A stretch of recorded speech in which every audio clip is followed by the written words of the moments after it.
नमस्कार, सुप्रभात. मी स्वाती गोडसे. आपण पाहताय न्यूज 18 लोकमत. सकाळी 7च्या सुपरफास्ट महाराष्ट्र बुलेटिनमध्ये आपल्या सगळ्यांचं स्वागत. अनेक महत्त्वाच्या बातम्यांचं घेणार आहोत. वेगवान आढावा. सुरुवात एका महत्त्वाच्या बातमीनं. महाराष्ट्रात कालपासून आर्थिक मागासवर्गीयांना 10% आरक्षण लागू करण्यात आलंय. फडणवीस सरकारने हा मोठा निर्णय घेतलाय, तर केंद्र सरकारने आर्थिकदृष्ट्या मागासवर्गीयांना आरक्षण देण्याचा निर्णय घेतला होता. भीमा कोरेगाव प्रकरणी आज सुप्रीम कोर्टात अंतिम निर्णय होणार आहे. भीमा कोरेगाव विजयस्तंभ आयोजनाच्या मुद्द्यावरून जवळपास 10 जणांवरती या ठिकाणी कारवाई करण्यात आली होती, तर सरकारच्या कारवाईला सुप्रीम कोर्टात आव्हान देण्यात आलं. आता आवडीचे चॅनल निवडण्यासाठी ट्रायनं 31 मार्चची नवीन डेडलाईन दिली आहे, त्यामुळे प्रेक्षकांना जवळपास 1.5 महिन्यांचा जादा अवधी मिळाला आहे.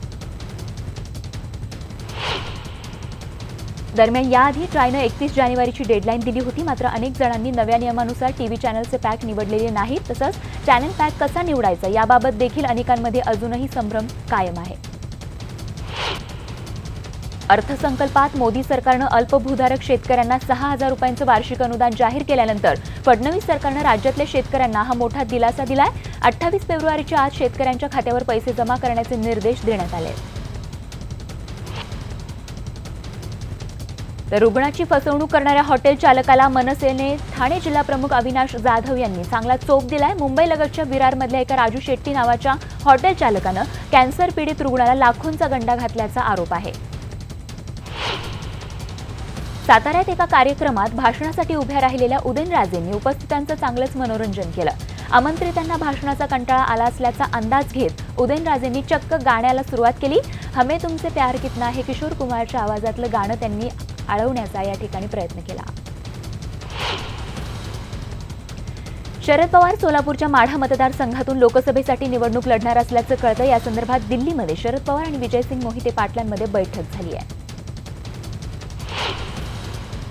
दरम्यान 2014च्या निवडणुकांपूर्वी पवारांनी लोकसभेची निवडणूक लढणार नसल्याचं स्पष्ट केलं होतं आणि त्या वक्तव्यावरून घुमजाव करत पवार पुन्हा राजकीय आखाड्यात उतरणार का हे पाहणं आता औत्सुक्याचं ठरणार आहे. मुंबईमध्ये भाजपच्या मेळाव्यात बोलत असताना मुख्यमंत्री देवेंद्र फडणवीस यांनी शरद पवारांना टोला हाणलाय. त्यांना कधी 2 आकडे आणता आले नाहीत आणि लोकांना पंतप्रधान व्हायचंय अशी बोचरी टीका यावेळी त्यांनी केली आहे. युतीच्या चर्चेत मिठाचा खडा टाकावा असं वक्तव्य आशिष शेलार यांनी केलंय. शत्रू मित्र असतील तर त्यांना ठासून सांगा की मुंबईतल्या सर्व 6ही जागा मोदीच जिंकतील असं विधान आशिष शेलार यांनी केलंय. नायडूंच्या मंचावर उपस्थित राहिल्यानं शिवसेनेवर भाजपनं टीका केली. त्यावरून जळणाऱ्यांनो जळत रहा या अग्रलेखातून शिवसेनेनं भाजपला प्रत्युत्तर दिलं. जम्मू काश्मीरमधील पीडीपी सोबतच्या सत्तेची आठवण करून देत आम्हाला टीडीपी आणि पीडीपीतला फरक चांगलाच कळतो असंही भाजपला सुनावलंय. मनसेला महाआघाडीत स्थान नसल्याचं राष्ट्रवादी काँग्रेसचे सर्वेसर्वा शरद पवारांनी स्पष्ट केलं असतानाच पवार काकांचे पुतणे अजित दादांनी मात्र राज ठाकरेंना सोबत येण्याचं आव्हान केल्यानं राजकीय पंडितांच्या भुवया आता चांगल्याच उंचावल्यात. आता राज ठाकरे अजितदादांच्या या भूमिकेला कसा प्रतिसाद देणार हे पाहणं आता महत्त्वाचं ठरणार आहे. दरम्यान महाआघाडीत मनसेला सामील करून घेण्यास काँग्रेसचाही तीव्र विरोध आहे. तर काँग्रेस आणि राष्ट्रवादीची महत्त्वाची बैठक होणार आहे. यामध्ये जागा वाटपाचा फॉर्म्युला आणि राजू शेट्टींचा तिढा यावर चर्चा होणार आहे. तर जागा वाटपाचा मुद्दा उद्या निकाली निघेल असा विश्वास देखील अजित पवारांनी व्यक्त केला आहे. भारतीय जनता पक्षातर्फे मेरा परिवार भाजप परिवार या अभियानाची सुरुवात करण्यात आली आहे. याची सुरुवात महिला आणि बालविकास मंत्री पंकजा मुंडे यांनी मुंबईतील नरिमन पॉइंट इथल्या प्रदेश कार्यालयात केली आहे. पालघरच्या लोकसभेच्या जागेसाठी माझी निवडणूक लढवण्याची तयारी आहे, तर स्थानिक शिवसैनिकांचंही हेच मत असल्याचं श्रीनिवास वनगा यांनी उद्धव ठाकरेंना सांगितलंय. वनगा यांनी मातोश्रीवर जाऊन उद्धव ठाकरेंची भेट घेतली. शरद पवार यांची तिसरी पिढी राजकारणात सक्रिय झालेली आहे. चेन्नई इथे सुपरस्टार रजनीकांत यांच्या मुलीच्या लग्न समारंभासाठी लग्न सोहळ्यादरम्यान सेलिब्रिटीज बरोबर रोहित पवार यांचे फोटो चांगले चर्चेत आलेत. युवासेना अध्यक्ष आदित्य ठाकरे 2 दिवसांपासून दुष्काळग्रस्त उस्मानाबाद जिल्ह्याच्या दौऱ्यावर आहेत. आत्महत्याग्रस्त कुटुंबियांना पाण्याच्या टाक्या आणि शिलाई मशीनचं त्यांनी वाटप केलं आहे.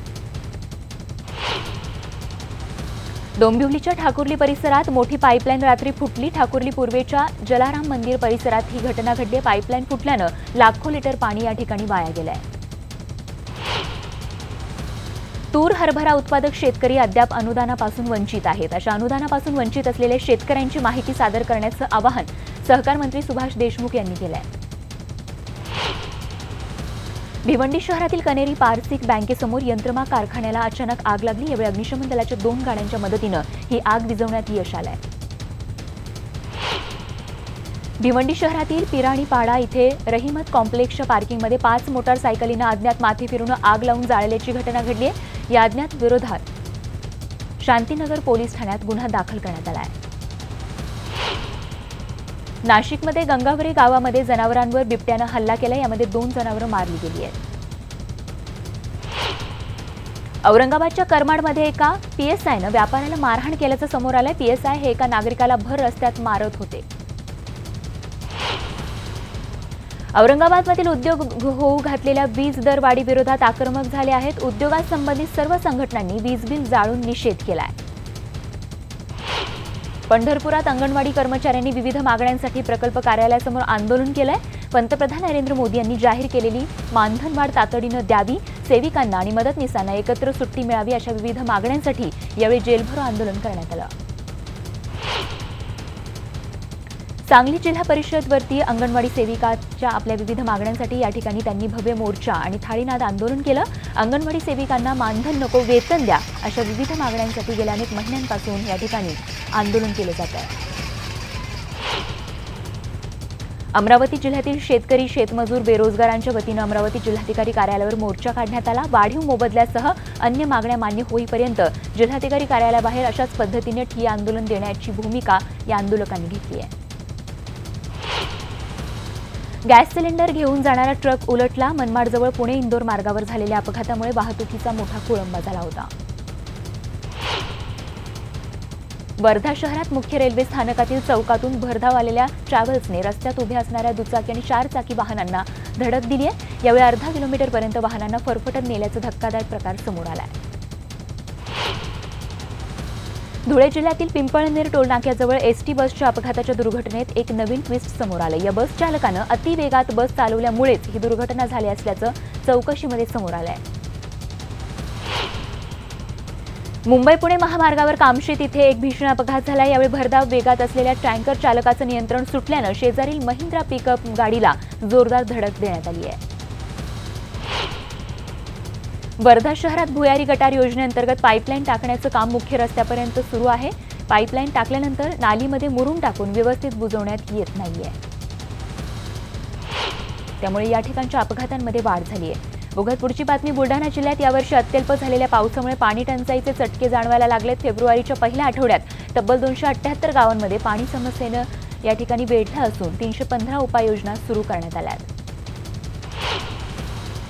पंढरपुरात दुष्काळानं होरपळलेल्या मंगळवेढा तालुक्याच्या दक्षिण भागातील शेतकऱ्याला सायंकाळी अवकाळी पावसानं या ठिकाणी झोडपले. त्यामुळे डाळिंब, केळी, द्राक्ष या पिकांसह इतर पिकांना देखील पावसाचा या ठिकाणी फटका बसला आहे. हिंगोलीमध्ये राष्ट्रवादी युवक काँग्रेसनं केंद्र सरकारचा निषेध केलाय. हिंगोलीच्या गांधी चौकात हे भजे तळो आंदोलन करण्यात आलं. एकाच रात्री 3 सशस्त्र दरोड्याच्या घटनांमुळे जामनेर शहर हादरून गेले. दरोडेखोरांनी एकामागोमाग 3 शिक्षकांच्या घरामध्ये हत्याराचा धाक दाखवून दागिने, रोख रक्कम असा एकूण 2 ते 3 लाखांचा ऐवज लुटून नेलाय.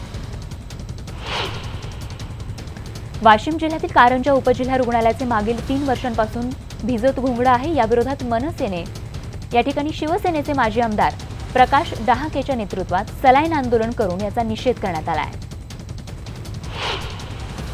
परभणी शहर जिल्हाभरात पाणी टंचाईचं संकट अधिक तीव्र झालंय. ग्रामीण भागातील पिण्याच्या पाण्यात क्षमतेपेक्षा अधिक रासायनिक पदार्थ आढळल्यानं खळबळ उडाली आहे. समाधानकारक पाऊस न झाल्यानं जळगाव जिल्ह्याच्या भूजल पातळीत मोठी घट आल्याचं जानेवारी महिन्यात करण्यात आलेल्या भूजल सर्वेक्षणात समोर आलंय. विशेष म्हणजे केळी लागवड होणाऱ्या तालुक्यांमध्येही 3.5 ते 4 मीटरने भूजल पातळी घटल्यानं यंदा भीषण दुष्काळाचं सावट आहे. परिवहन विभागानं लादलेल्या जाचकटींच्या विरोधात अलिबाग आणि पेण तालुक्यातील मिनी डोर चालकांनी धर्मतर खाडीत जलसमाधी आंदोलन केलं. मिनी डोर रिक्षा 16 वर्षांनी स्क्रॅपमध्ये काढण्याचा निर्णय सरकारनं घेतला आहे. रायगडमधील कर्जतमध्ये विवाहबाह्य संबंधांमुळे तरुण आणि तरुणीनं आत्महत्या केली. एका पुलाखाली गळफास घेऊन त्यांनी आपलं जीवन संपवलंय. मनमाडमधील येवला तालुक्यात विजांच्या कडकडाटासह या ठिकाणी जोरदार पावसाने हजेरी लावली। या मनमाडसह परिसरात पावसाच्या तुरळक सरी देखील कोसळल्या। पतंजली योग समितीच्या वतीने जालन्यामध्ये 30,000 सामूहिक सूर्यनमस्कार करत सूर्यनमस्कार दिन साजरा करण्यात आला। या उपक्रमात भारत स्वाभिमान न्यास, महिला पतंजली योग समिती, किसान सेवा समिती आणि युवा भारतच्या स्वयंसेवकांनी सहभाग नोंदवला। कोल्हापूरमध्ये वंचित बहुजन आघाडीने जाहीर सभेचं आयोजन केलं होतं। या सभेला ओवेसी येणार असतील तर त्याविरोधात आंदोलन करण्याचा मराठा संघटनांनी इशारा दिला होता। मात्र या सभेला सध्या तरी फक्त आंबेडकर आल्याने इतर गोंधळ सध्या तरी टळला आहे। तर या सभेमध्ये एका तरुणाने आत्मदहनाचा प्रयत्न केला। सुदैवाने त्याने स्वतःला पेटवण्याआधीच पोलिसांनी त्याला धरलं आणि हातातून आगपेटी हिसकावून घेतली। त्याने असं का केलं याचा तपास सध्या सुरू आहे। सोलापूरमध्ये छत्रपती शिवाजी महाराज चौकातील पुतळ्यासमोर मनपा कर्मचाऱ्याला भर चौकात मारहाण करण्यात आली। शिवसेना नगरसेवकांकडूनही या कर्मचाऱ्याला बेदम मारहाण करण्यात आली आहे। सांगलीमध्ये अमृत योजनेच्या बिलाच्या मुद्द्यावरून सांगली महापालिकेच्या महासभेत जोरदार गोंधळ झाला। यावेळी विरोधी काँग्रेसनं चौकीदार चोर ह्याच्या जोरदार घोषणा दिल्या। नागपूरच्या सीताबर्डी भागातील अनधिकृत दुकानांवर कारवाई सुरू असताना अचानक गेसन्स दुकानाची इमारत पत्त्याच्या बंगल्यासारखी कोसळली। गेसन्स दुकानाची अनधिकृत इमारत पाडण्याचं काम सुरू असतानाच ही इमारत कोसळली आहे। रावेर लोकसभेच्या भाजप खासदार रक्षा खडसेंच्या विकास कामांचा अहवाल प्रकाशित करण्यासाठी मुख्यमंत्री देवेंद्र फडणवीस येणार आहेत अशी माहिती एकनाथ खडसेंनी दिली आहे। मुख्यमंत्र्यांनी याआधी 3 वेळा भुसावळ दौरा का रद्द केला असं विचारल्यावर खडसेंनी थेट उत्तर देणं टाळलंय। बुलडाणा मोताळा तालुक्यातील मोहनगाव इथे 2,500 आणि 200च्या बनावट नोटा जप्त करण्यात आल्या। जवळपास 1 कोटी रुपयांच्या नोटा असल्याची माहिती मिळते आहे। अतिसंवेदनशील असलेल्या कसनासूर गावात घनदाट जंगलांमधील पायवाटेनं जिल्हाधिकारी शेखर सिंग आणि पोलीस अधीक्षक शैलेश बलकवडे यांनी पायी प्रवास केलाय। येण्या जाण्याचा 22 किलोमीटरचा पायी प्रवास त्यांनी केलाय। गोंदियामध्ये महिला तसंच पुरुष कामगारांना निःशुल्क सुरक्षा संच आणि अत्यावश्यक वस्तूंचं वाटप करण्यात आलंय। महाराष्ट्र इमारत आणि इतर बांधकाम कल्याणकारी मंडळातर्फे हे वाटप या ठिकाणी करण्यात आलंय। बीडमध्ये वनभंग प्रकरणी फिर्याद देणाऱ्या पीडित महिलेला अवघ्या 25 दिवसांमध्ये न्याय मिळालाय। यातील गुन्हा दाखल होऊन तपासानंतर न्यायालयात जलद गतीने हे प्रकरण चाललं होतं। सर्वपक्षीय नगरसेवकांच्या आग्रहाखातर पुण्यामध्ये गेल्या 5 वर्षांमध्ये तब्बल 25,000 बाकांची खरेदी केल्याची माहिती समोर आली आहे। तर आता पुन्हा 7,000 बाकांची नव्यानं खरेदी करण्यात यावी असा प्रस्ताव स्थायी समितीमध्ये करण्यात आला आहे। नागपूर मेट्रोची याच महिन्यामध्ये पंतप्रधान मोदींच्या हस्ते नागपूर मेट्रोचं लोकार्पण होणार आहे आणि त्याच पार्श्वभूमीवर 2 नव्या मार्गावर बुधवारपासून म्हणजेच आजपासून ट्रायल रन सुरू होणार आहे। जानेवारीमध्ये महागाई दरात घट झाली। 19 महिन्यांच्या निचांकावर महागाई दर घसरलाय। त्यामुळे अंडी, भाजीपाला त्याचबरोबर खाद्यपदार्थांचे दर देखील कमी झालेत। महाराष्ट्र औद्योगिक विकास महामंडळातील अधिकारी आणि कर्मचाऱ्यांना राज्य सरकारी कर्मचाऱ्यांप्रमाणे 7वा वेतन आयोग लागू करण्याचा निर्णय महामंडळाच्या संचालक मंडळाच्या बैठकीत घेण्यात आलाय। त्यामुळे 1 जानेवारी 2016 पासून पूर्वलक्षी प्रभावाने याची अंमलबजावणी केली जाणार आहे। रेल्वेचा मासिक, त्रैमासिक, 6माही आणि वार्षिक पास हरवल्यास किंवा फाटल्यास त्याची नक्कल प्रत प्रवाशांना उपलब्ध करून देण्याची कोणतीही सुविधा रेल्वे प्रशासनाकडे नाही आणि त्याचमुळे प्रवाशांची होणारी गैरसोय टाळण्यासाठी अशी प्रत उपलब्ध करून द्यावी अशी मागणी पश्चिम रेल्वेकडे करण्यात आली आहे। टिकटॉक या व्हिडिओ ॲपवरही बंदी आणली जावी अशा स्वरूपाची मागणी तामिळनाडू सरकार लवकरच केंद्र सरकारकडे करणार आहे। तामिळनाडूचे माहिती आणि तंत्रज्ञान मंत्री एम मणिकंदन यांनी याबाबत तशी माहिती दिली आहे। व्हॅलेंटाईन डेच्या निमित्तानं बाजारात गुलाबाची मागणी मोठ्या प्रमाणावर वाढत आहे। मात्र बाजारात गुलाबाच्या किमती 3 पटीनं वाढलेल्या बघायला मिळत आहेत। त्यामुळे प्रेमवीरांना यंदाचा व्हॅलेंटाईन डे चांगलाच महाग पडणार आहे। उत्तरेतून येणाऱ्या अतिथंड वाऱ्यांचा प्रतिकूल परिणाम महाराष्ट्रातील गुलाबाच्या शेतीवर होऊ लागलाय। गेल्या 15 आठवड्यापासून मुंबई, ठाणे, नवी मुंबईसह आसपासच्या शहरांमधील गुलाबाची आवक घटल्यानं व्हॅलेंटाईन डेच्या मुहूर्तावर फुलांची किंमत कमालीची वाढली आहे। राज्यात सर्वात कमी किमान तापमान काल नागपूर इथे 11 अंश इतकं नोंदवण्यात आलंय। विदर्भाच्या काही भागात किमान तापमान सरासरीच्या तुलनेत लक्षणीय घट झाल्याचं बघायला मिळालं। वायू प्रदूषणामुळे देशात सर्वाधिक 1,08,000 अपमृत्यू महाराष्ट्रात झालेले आहेत। देशाची आर्थिक राजधानी मुंबई देशातील सर्वाधिक प्रदूषित महानगर म्हणून पुढे येते।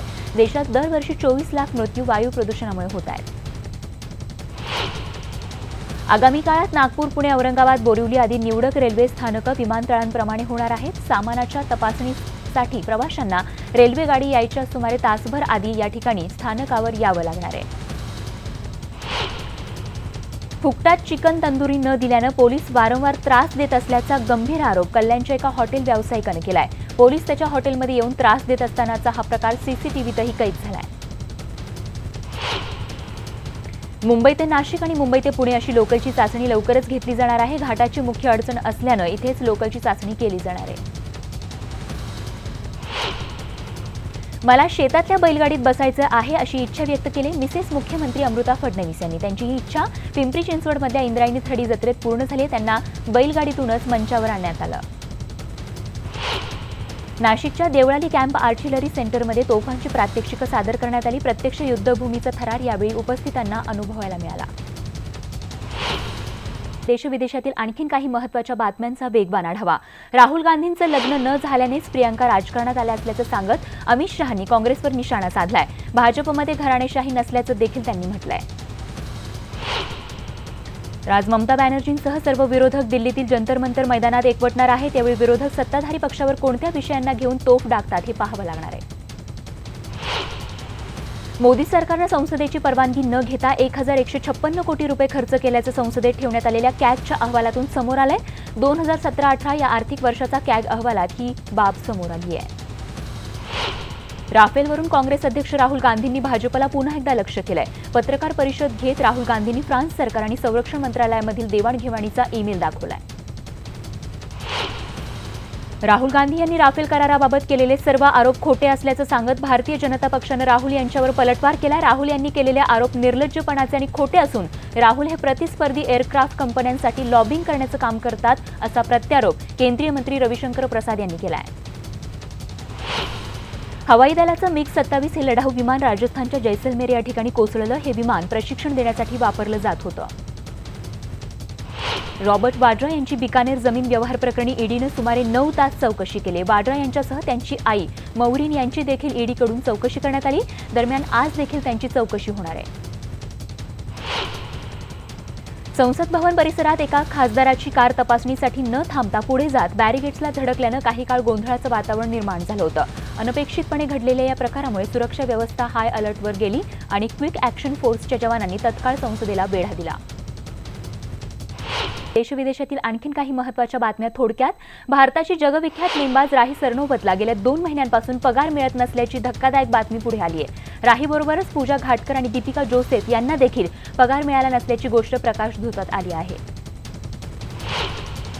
पुण्याच्या सिद्धी शिर्केनं 64व्या राष्ट्रीय शालेय सायकलिंग स्पर्धेत सुवर्ण पदकाची कमाई केली। तिनं 14 वर्षाखालील मुलींच्या 500 मीटर टाइम ट्रायलमध्ये अव्वल स्थान पटकावलंय। राम के नाम या माहितीपटाला यूट्यूबवर यू ऐवजी ए प्रमाणपत्र देण्यात आलंय। आनंद पटवर्धन यांनी हा माहितीपट तयार केला होता। आणि बातमीसह बुलेटिनमध्ये वेळ झाली तेच थांबण्याची। ताज्या बातम्यांसह लगेचच भेटतोय। बघत रहा फक्त न्यूज 18 लोकमत।